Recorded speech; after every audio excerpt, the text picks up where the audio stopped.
നിത്യസ്തുതിക്കേറ്റവും യോഗ്യമായ പരിശുദ്ധ പരമ ദിവ്യകാരുണ്യത്തിന് എന്നേരവും ആരാധനയും സ്തുതിയും പുകഴ്ചയും ഉണ്ടായിരിക്കട്ടെ.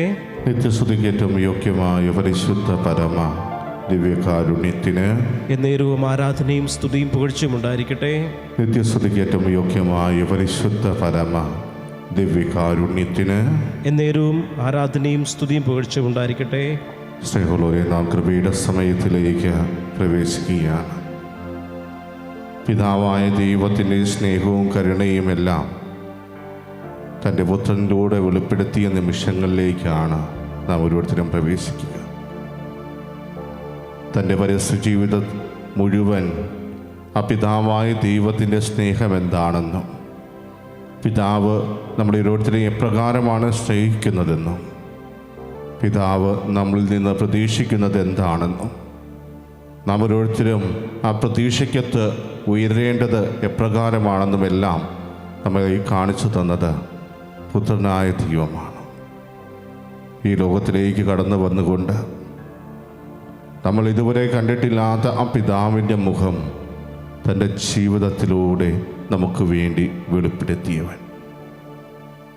ഒത്തിരിയേറെ പീഡാസഹനത്തിലൂടെ കടന്നു പോയിട്ടാണെങ്കിലും ഒരു പാപം പോലും ചെയ്യാതിരുന്ന ആ ദൈവപുത്രൻ നമ്മുടെ പാപങ്ങൾ വഹിച്ചുകൊണ്ട് കാൽവരി മലയിലേക്ക് യാത്രയായി.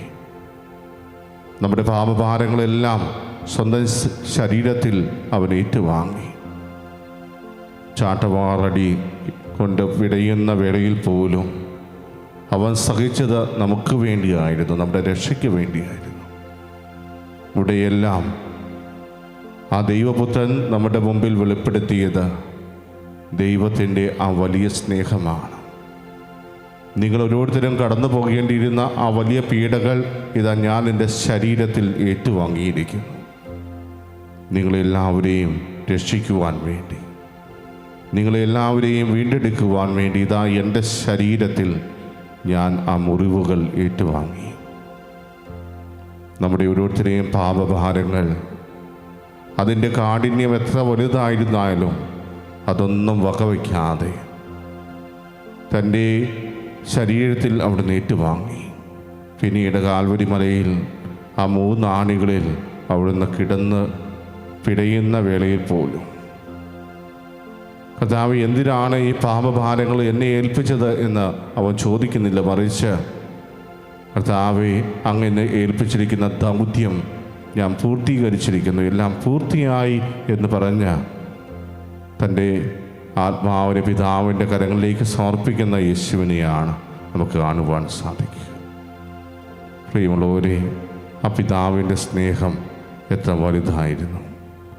ആ പിതാവ് നമ്മളെ ഓരോരുത്തരെയും വീണ്ടെടുക്കുവാൻ ആഗ്രഹിച്ചുകൊണ്ട് തൻ്റെ പുത്രനെ ഏൽപ്പിച്ച ദൗത്യം എത്ര മഹനീയമായിരുന്നു എന്ന് ഈ ദിവ്യകാരുണ്യനാഥൻ്റെ സന്നിധിയിലായിരിക്കുമ്പോൾ എപ്രകാരമാണ് യേശു പിതാവായ ദൈവം അയച്ച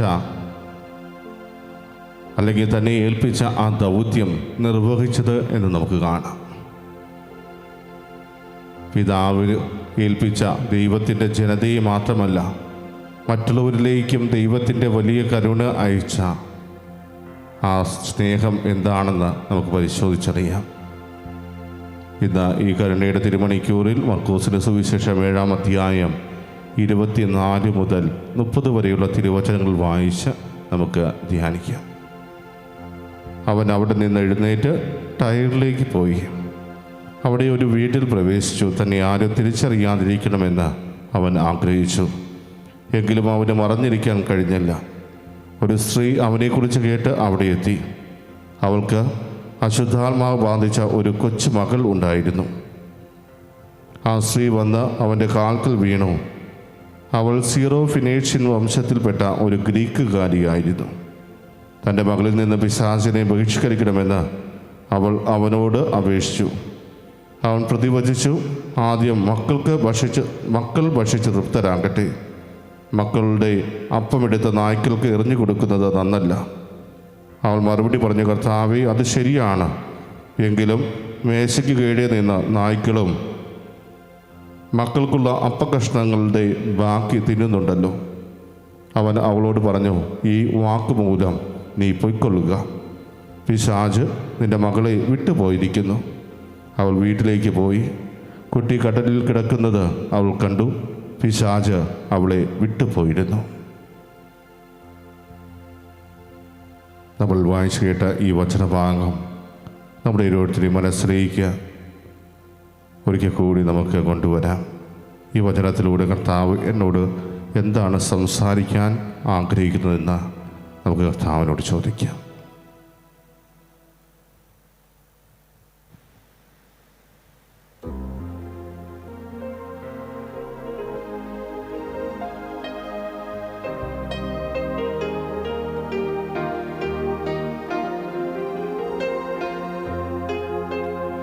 ഈശോയുടെ തിരുഹൃദയത്തിൽ നിന്നും ഞങ്ങൾക്കു കാരുണ്യ സ്രോതസ്സായി ഒഴുകിയിറങ്ങിയ തിരുരക്തമേ, തിരുജലമേ, അങ്ങയിൽ ഞാൻ ആശ്രയിക്കുന്നു. ഈശോയുടെ തിരുഹൃദയത്തിൽ നിന്നും ഞങ്ങൾക്കു കാരുണ്യ സ്രോതസ്സായി ഒഴുകിയിറങ്ങിയ തിരുരക്തമേ, തിരുജലമേ, അങ്ങയിൽ ഞാൻ ആശ്രയിക്കുന്നു.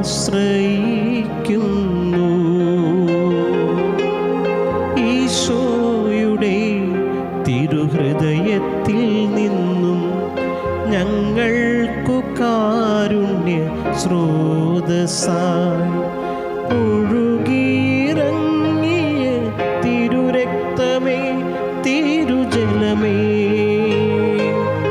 അങ്ങയിൽ ഞാൻ ആശ്രയിക്കുന്നു.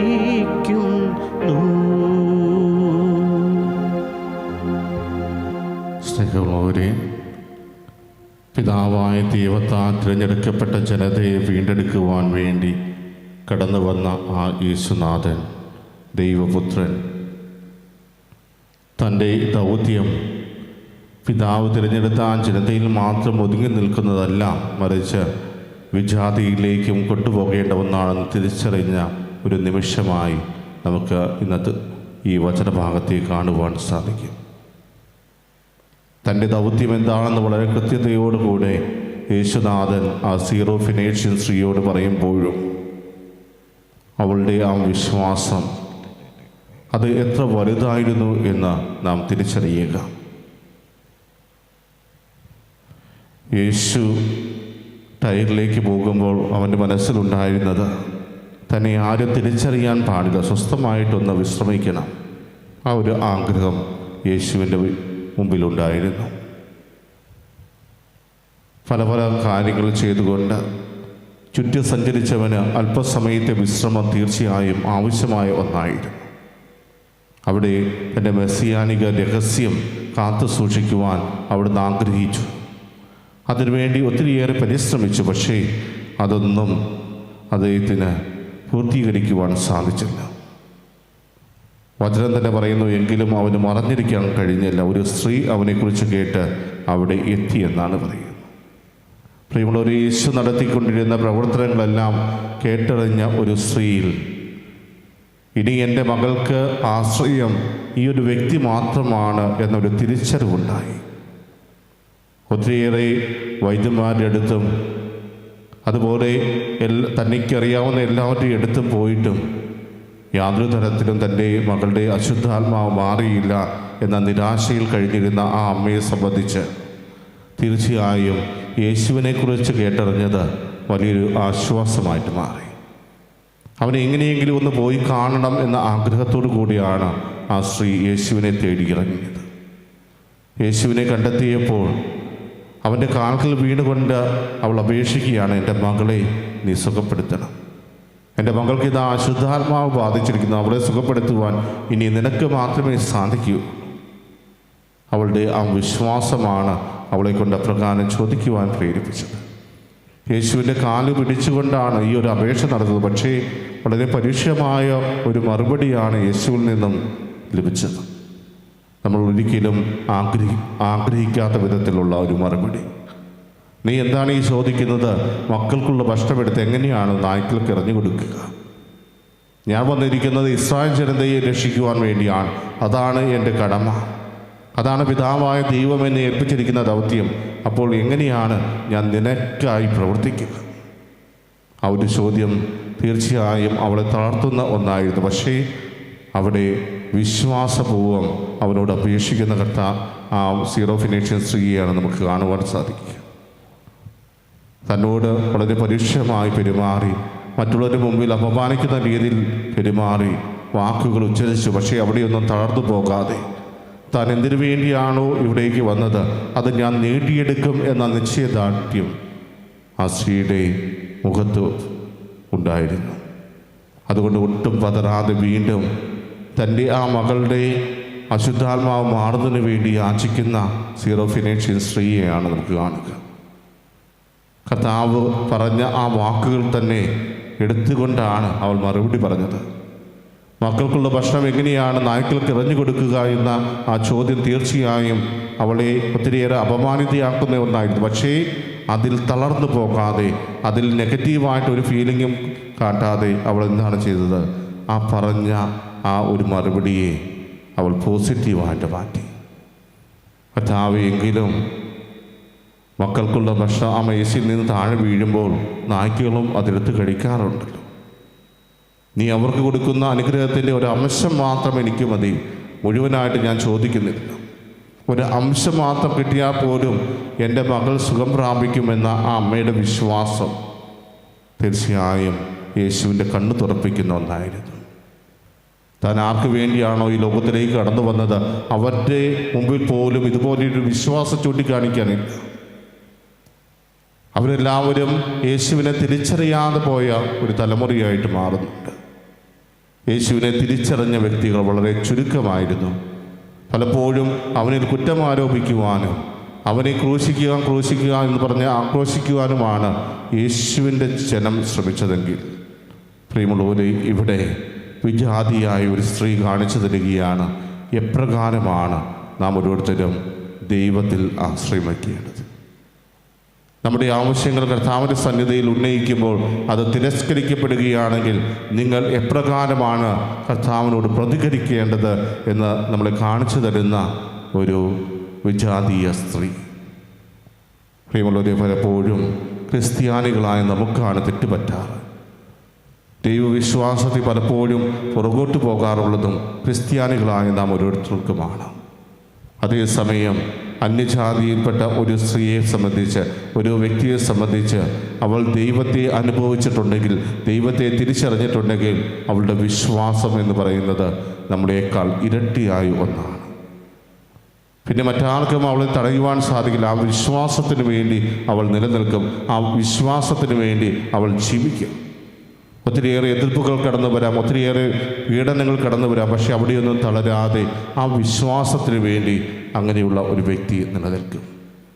അതുതന്നെയാണ് യേശു ആ സ്ത്രീയിൽ ദർശിച്ചത്. നീ ഈ ഒരു വാക്ക് പറഞ്ഞതുകൊണ്ട് മാത്രം പൊയ്ക്കൊള്ളുക എന്ന് അവളോട് പറയണമെങ്കിൽ അവളുടെ വാക്കുകളുടെ ശക്തി എത്ര വലുതായിരുന്നു എന്ന് നാം തിരിച്ചറിയണം.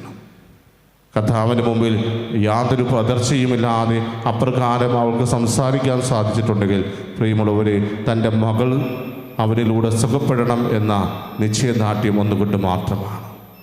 അത് ദർശിച്ച കർത്താവ് അവളെ അനുഗ്രഹിക്കുകയും അവളുടെ വിശ്വാസത്തെ പ്രശംസിക്കുകയും ചെയ്തു. ഇന്ന് ഈ കരുണയുടെ തിരുമണിക്കൂറിൽ നാം ഓരോരുത്തരുമായിരിക്കുമ്പോൾ നമ്മുടെ വിശ്വാസത്തെയും ഇതുപോലെ മാറ്റുന്നതിന് വേണ്ടി നമുക്ക് പ്രാർത്ഥിക്കാം. നമ്മുടെ ജീവിതത്തിലും വിശ്വാസത്തോടെ കർത്താവിനെ സമീപിക്കുന്ന രീതിയിലേക്ക് നമ്മുടെ ജീവിതത്തെ മാറ്റുന്നതിന് നമുക്ക് പരിശ്രമിക്കാം. കർത്താവിൻ്റെ സന്നിധി നമ്മുടെ പ്രാർത്ഥനകൾ കേൾക്കാതിരിക്കുമ്പോഴും അവൻ വീണ്ടും വീണ്ടും നമ്മുടെ ജീവിതത്തിലേക്ക് കടന്നു വരുന്നുണ്ട്. നമ്മളെ അനുഗ്രഹിക്കും, നമ്മുടെ പ്രാർത്ഥന കേൾക്കും എന്ന വിശ്വാസം നമുക്ക് വച്ചു പുലർത്താം. നമ്മളെയും നമ്മുടെ കുടുംബത്തെയും ദൈവം സമൃദ്ധമായി അനുഗ്രഹിച്ചു. നമ്മുടെ ഓരോരുത്തരെയും ജീവിതത്തിലേക്ക് അവിടുത്തെ കൃപകൾ ധാരാളമായി അവൻ വർഷിച്ചു. അവിടുത്തെ അനന്ത കാരുണ്യത്തിന് നമുക്ക് പ്രത്യേകം നന്ദി അർപ്പിക്കാം. നമ്മളെ ഓരോരുത്തരെയും സ്നേഹിച്ചതിനും നമ്മളെ ഓരോരുത്തരെയും ചേർത്ത് നിർത്തിയതിനും നഷ്ടപ്പെട്ടു പോയ നമ്മളെ വീണ്ടും തിരികെ എത്തിച്ചതിനും നമുക്ക് അവിടുത്തോട് നന്ദിയുള്ളവരായിരിക്കാം. പിതാവിൻ്റെ മക്കളായ നമ്മൾ ആ ഒരു മക്കളുടെ സ്ഥാനത്തേക്ക് വീണ്ടും ഉയർത്തപ്പെട്ടത് തീർച്ചയായും യേശുനാഥൻ ഈ ലോകത്തിലേക്ക് കടന്നു വന്ന് പ്രവർത്തിച്ചതുകൊണ്ടാണ്. പിതാവായ ദൈവത്തിൻ്റെ സ്നേഹവും കരുണയുമെല്ലാം നമ്മുടെ മുമ്പിൽ വെളിപ്പെടുത്തി തന്നതുകൊണ്ടാണ്. ആ നല്ലവനായ ദൈവത്തെ ഒത്തിരിയേറെ നന്ദി പറഞ്ഞുകൊണ്ട് ആരാധിച്ചുകൊണ്ട് സ്തുതിച്ചുകൊണ്ട് നമുക്ക് അവിടുത്തെ ആശീർവാദം ഏറ്റുവാങ്ങാം.